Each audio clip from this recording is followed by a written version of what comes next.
Di tengah percepatan program pangan nasional, Gubernur NTB lalu Muhammad Iqbal menampilkan pendekatan yang substantif, menyelaraskan agenda pusat dengan kekuatan sosial ekonomi lokal. Industrialisasi perunggasan terintegrasi tidak diposisikan semata sebagai proyek investasi, melainkan sebagai strategi membangkitkan kembali budaya beternak masyarakat, sebuah tradisi yang telah lama hidup di desa-desa, namun terpinggirkan oleh struktur industri yang timpang. Program nasional diterjemahkan ke dalam konteks daerah, lalu ditarik hingga ke tingkat desa agar transformasi ekonomi benar-benar berpijak pada realitas masyarakat. Secara sosiologis, beternak bagi masyarakat NTB bukan sekadar aktivitas produksi. Ia adalah livelihood strategy, cara rumah tangga agraris menjaga keberlanjutan hidup.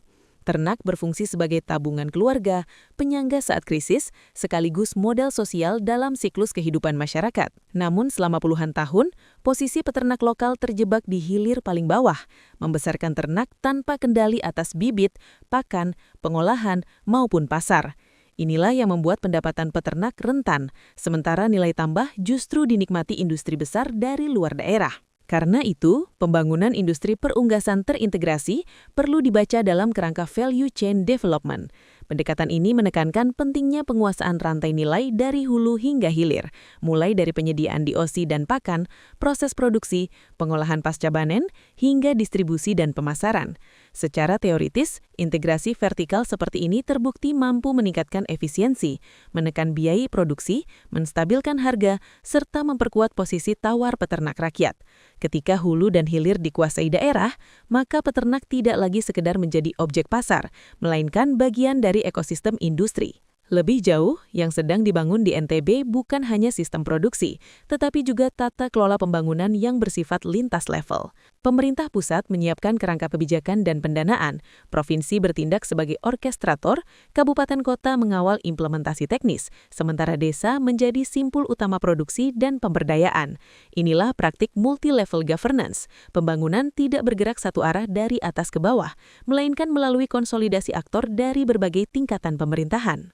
Arah kebijakan Gubernur MIK Iqbal terlihat jelas dalam upaya mengintegrasikan peternakan dengan potensi lokal NTB, terutama jagung sebagai bahan baku utama pakan unggas.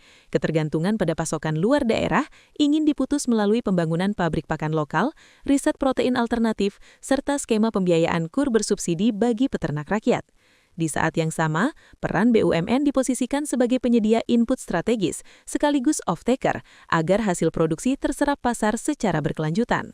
Disinilah kemudian desa berdaya menemukan relevansinya. Desa tidak lagi dipandang sebagai objek pembangunan, tetapi sebagai pusat pertumbuhan baru. Peternakan rakyat, koperasi dan kelompok usaha desa didorong masuk dalam kemitraan industri. Anak muda difasilitasi melalui pelatihan dan magang, sementara petani dan peternak diberi akses pembiayaan serta teknologi. Pendekatan ini mencerminkan paradigma pembangunan inklusif. Pertumbuhan ekonomi berjalan seiring dengan pemerataan kesempatan. Baca juga, perkuat ketahanan pangan nasional, pemerintah bangun industri ayam terintegrasi di NTB. Secara historis, NTB pernah dikenal sebagai lumbung ternak kawasan timur Indonesia. Namun tanpa penguasaan rantai nilai, potensi itu lama terfragmentasi. Kini melalui industrialisasi perunggasan terintegrasi, daerah ini berpeluang merebut kembali peran strategisnya, bukan hanya sebagai pemasok bahan mentah, tetapi sebagai pusat produksi bernilai tambah yang menopang ketahanan pangan nasional. Pada akhirnya, kebijakan ini bukan semata tentang ayam, pakan, atau investasi triliunan rupiah. Ini tentang mengembalikan martabat peternak lokal, tentang menautkan tradisi beternak yang hidup di desa dengan sistem industri modern, tentang memastikan masyarakat NTB tidak lagi menjadi penonton di tanahnya sendiri. Jika konsistensi kebijakan ini terjaga dari pusat hingga desa, maka NTB bukan hanya akan tumbuh sebagai sentra keunggasan baru Indonesia, tetapi juga sebagai contoh bagaimana pembangunan dapat berjalan selaras dengan budaya. Di titik itulah, visi Gubernur Iqbal menemukan maknanya yang paling dalam, membangun masa depan dengan berpijak pada akar tradisi agar kemandirian pangan tumbuh bersama kemandirian masyarakat. Download Tribun X sekarang. Menghadirkan lokal menjadi Indonesia.